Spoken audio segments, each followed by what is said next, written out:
नमस्कार। उत्तराखंड में लगातार भर्तियों को लेकर रोजाना नए खुलासे हो रहे हैं। वहीं अब एक लेटर बम ने उत्तराखंड में हलचल मचा दी है, तो वहीं राजनीति में भी अब भूचाल आ गया है। मामला चर्चाओं में रहने वाली कैबिनेट मंत्री रेखा आर्या के लेटर बम का है, जहां उन्होंने एक लेटर अपने विभाग को लिखा है जिसमें 4 लोगों की नियुक्ति करने की बात कही गई है, जिस पर अब राजनीति शुरू हो चुकी है।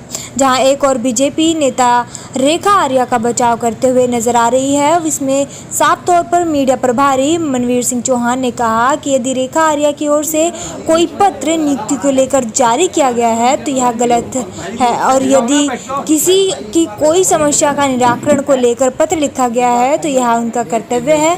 बीजेपी सरकार जीरो टॉलरेंस की सरकार है।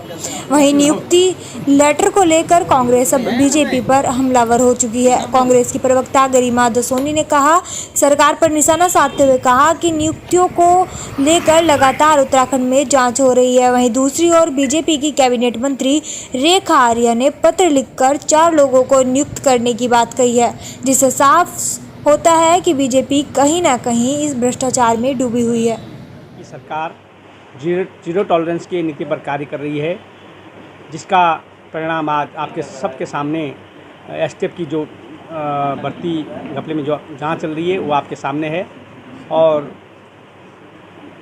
रेखा आर्या जी ने जो पत्र की जो वायरल की बात कर रहे हैं, उस पत्र में एक सार्वजनिक जीवन में राजनीति में जो भी व्यक्ति होता है उसके सामने अगर कोई समस्या को लेकर के आते हैं, उसको लेकर के उस संदर्भ में वो पत्र गया होगा। लेकिन नियुक्ति को लेकर के अगर कोई नियुक्ति की सिफारिश कर रहे हैं तो गलत है। और लेकिन समस्याओं के समाधान के लिए मंत्री हो चाहे राजनीतिक पद पे किसी पद पे कोई व्यक्ति बैठा हो, उसका दायित्व जनता के कार्यों का समाधान करने का रहता ही है। उसी अनुरूप वो पत्र मुझे लगता है गया होगा।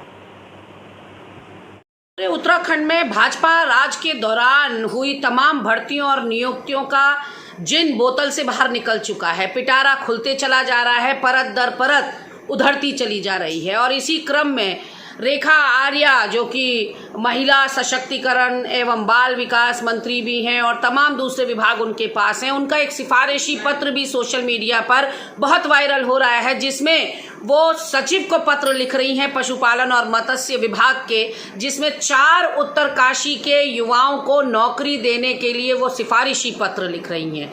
अब अगर सीधे सीधे सही दरवाजे से कोई अपनी एलिजिबिलिटी पर, अपने कैलिबर पर, अपनी योग्यता पर इम्तिहान देता है और उस इम्तिहान को पास कर लेता है, तो ऐसे में मंत्रियों को सिफारिशी पत्र क्यों लिखने की ज़रूरत पड़ रही है, इसके पीछे का इशारा समझने की ज़रूरत है।